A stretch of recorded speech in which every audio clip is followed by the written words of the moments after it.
Bien, mis hermanos, vamos a repasar nuestro estudio de este día que lleva por título Un sacerdote eficiente. Quiero leer Hebreos capítulo 7, versículos 11 hasta el 16. Dice así: Si la perfección se hubiera podido alcanzar por el sacerdocio levítico, porque en base a él el pueblo recibió la ley, ¿qué necesidad había aún de que se levantara otro sacerdote según el orden de Melquisedec y no de Aarón? Pues al cambiar el sacerdocio es necesario cambiar la ley del sacerdocio. Aquel de quien esto se dice es de otra tribu, de la cual nadie se dedicó a oficiar en el altar, porque es evidente que nuestro Señor nació de la tribu de Judá, y de ella nada habló Moisés tocante al sacerdocio.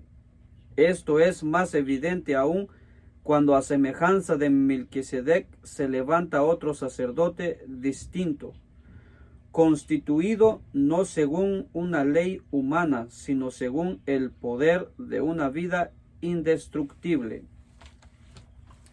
Sabemos que el sistema de los sacerdotes o la ley de los sacerdotes era de que tenían que venir de la tribu de Leví, tenían que ser descendientes de los levitas, y había una ley pues que decía que no se podía establecer sacerdotes de otra tribu.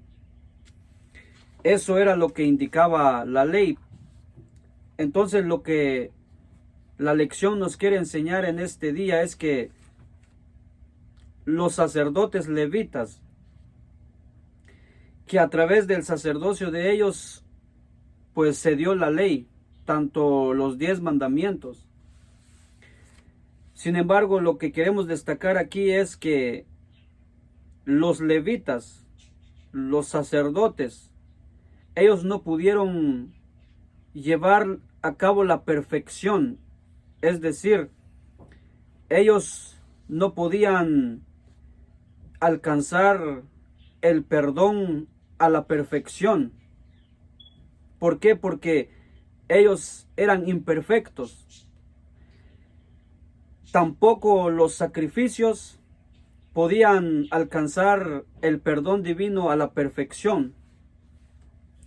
Miles de animales fueron sacrificados, pero no se podía alcanzar pues la perfección a través del sistema del sacerdocio, la ley del sacerdocio, ni los sacrificios, porque eran perfectos, eran imperfectos.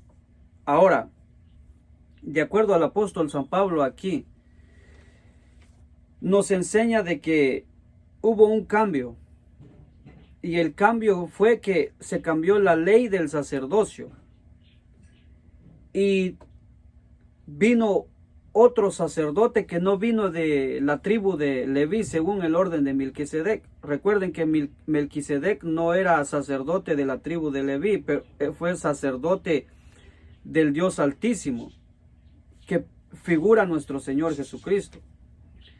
Entonces, el cambio que hubo es que Dios hizo el cambio, porque el sacerdote Jesucristo vino de la tribu de Judá, de la tribu de David.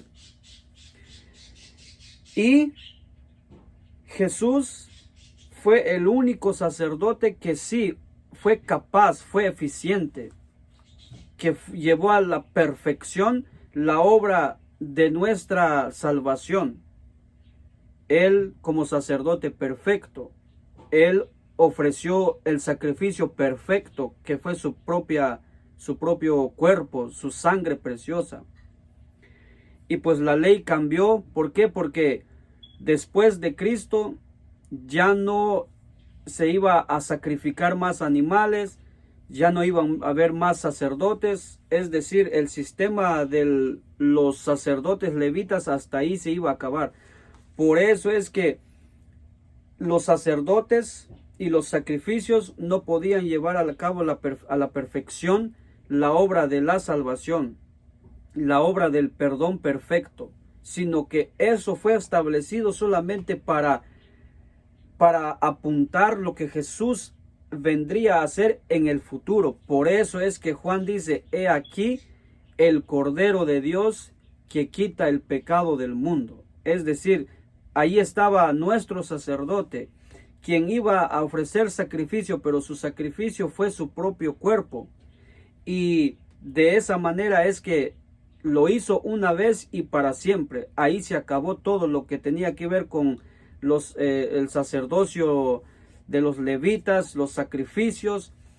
¿Por qué? Porque ya entonces ahora se llevó a la perfección el sacrificio por nuestros pecados, por el sacerdote perfecto que no cometió ningún pecado, nuestro Señor Jesucristo. Ahora somos pues salvos en Cristo Jesús. Podemos obtener el perdón de nuestros pecados a la perfección. ¿Por qué? Porque Jesucristo lo hizo a la perfección. Por eso dice: un sacerdote eficiente, capaz. A la perfección lo hizo nuestro Señor Jesucristo, como dice, por orden de, según el orden de Melquisedec. O sea, reflejo de, simbólicamente, Melquisedec a nuestro Señor Jesucristo, y simbólicamente todo lo que el sistema de los levitas, los sacerdotes, sacrificios, pues apuntaban a nuestro Señor Jesucristo.